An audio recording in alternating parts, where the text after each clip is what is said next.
Welcome back everybody, I'm Evan, and in this video I've got a Death Company Dreadnought to paint.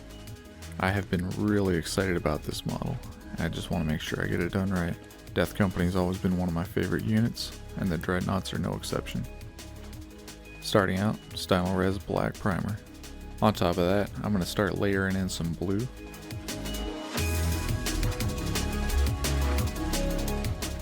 As I build up this blue, it's really going to look like it's taken over, but that's okay. This is just the first step, and the end result's going to be totally worth it. To push that effect even further and really sell it, I've got some bold titanium white that I've mixed in, and that's going into a smaller area inside of the blue that's already there.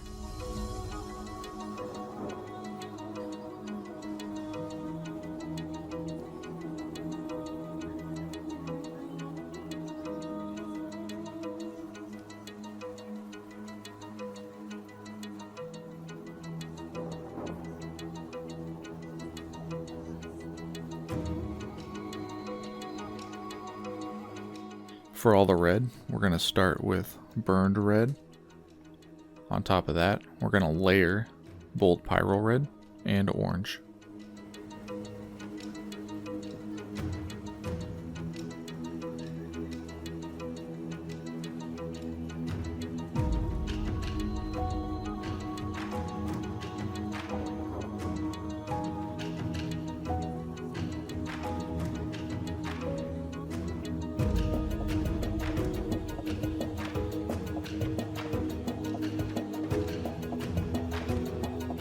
I don't know how many times I've been painting something and I just can't get that angle I'm looking for. So eventually I just stopped caring. Just flip that model over. These model colors really appeal to me. You've got the nice blue cold paired up against all the warm reds, and it all pops off that neutral black.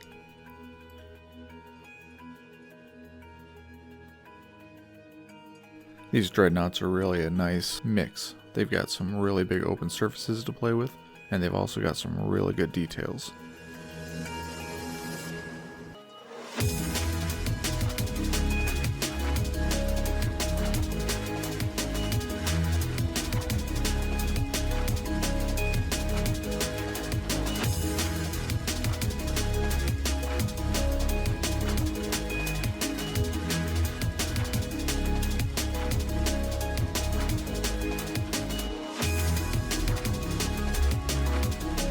The workup on these blood drops is you start with burnt red. In a crescent you come down with bold pyro red, and in an even smaller area you put some orange down, and then you push that all the way up with just a couple little dots, small dots of white.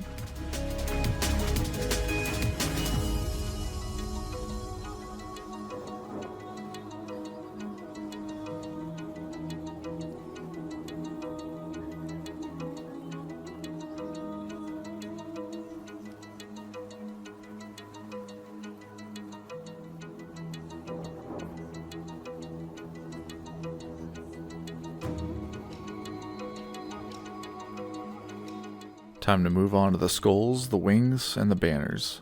I'm going to start laying down the light umber and gradually mixing in light ivory to get an increasingly bright highlight on an increasingly smaller surface area of each piece.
I'm grabbing Pro Acryl Silver. I'm going to come in and I'm going to do all the tubes. I'm going to do the piping, the little stabilizers under the legs, and then I'm going to spread it around the rest of the model.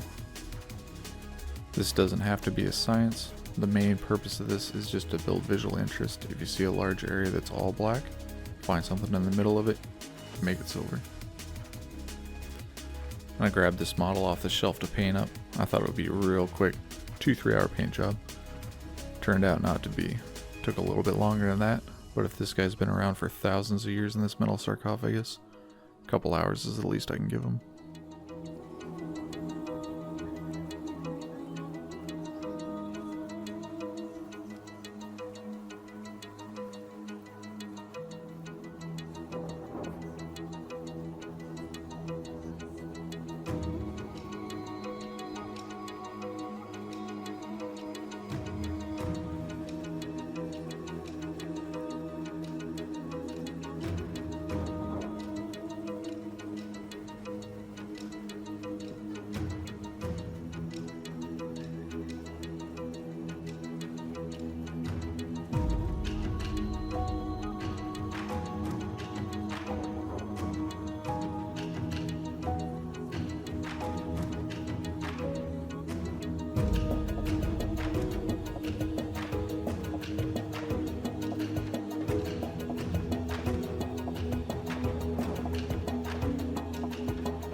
For edge highlights, I'm going to start out with a 1-1 mix of bold titanium white and blue.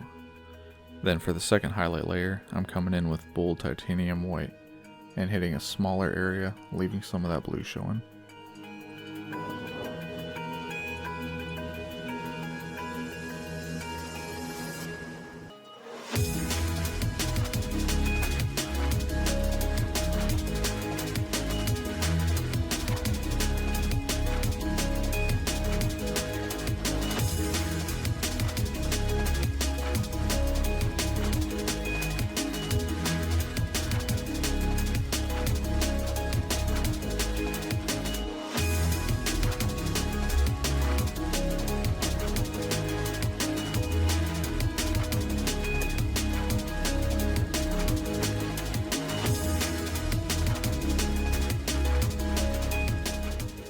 Time to get out the Nuln Oil Gloss.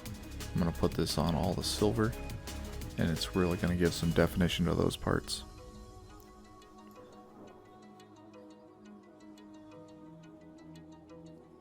Next up is Pro Acryl Copper. This is going to go on the smokestacks, the weapon barrels, and later on the talons.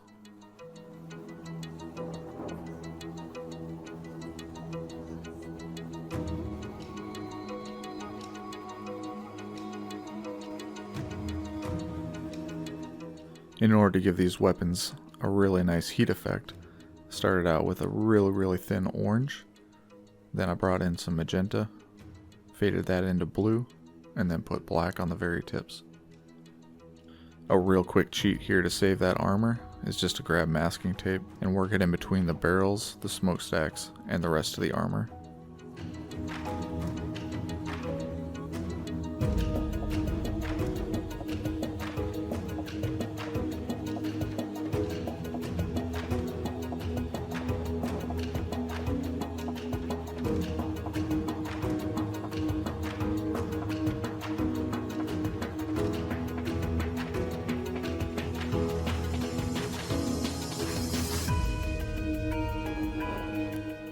Final touch-ups on that copper, coming in with some glazes and just blending it back and forth until I have the effect that I'm looking for. And here's the third place that I'm laying that copper down. I wanted these claws to pop. Putting the copper on the weapons really helps balance out the smokestacks in the back.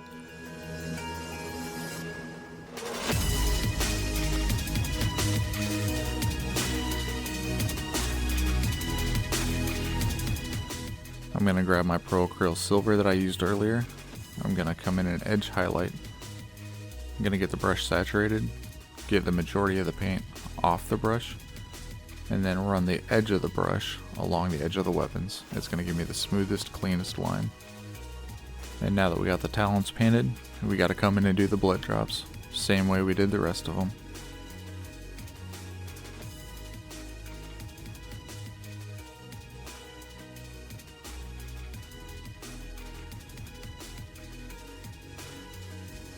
We've got it mounted on the base, and now it's time to blend the two together. I'm going to use these pigments, and I'm going to put it on the ground and on the Dreadnought. Having the same pigments on both is going to give a universal cohesive look to this. And just like that, one semi-sane, semi-crazed Dreadnought is ready to go fight the enemies of the Emperor. It was a blast of paint, and I'm really happy with the way it came out. I hope you guys have enjoyed watching. If anything really stood out in the video, if you have comments or questions, go ahead and put them down below, and I'll see you in the next one.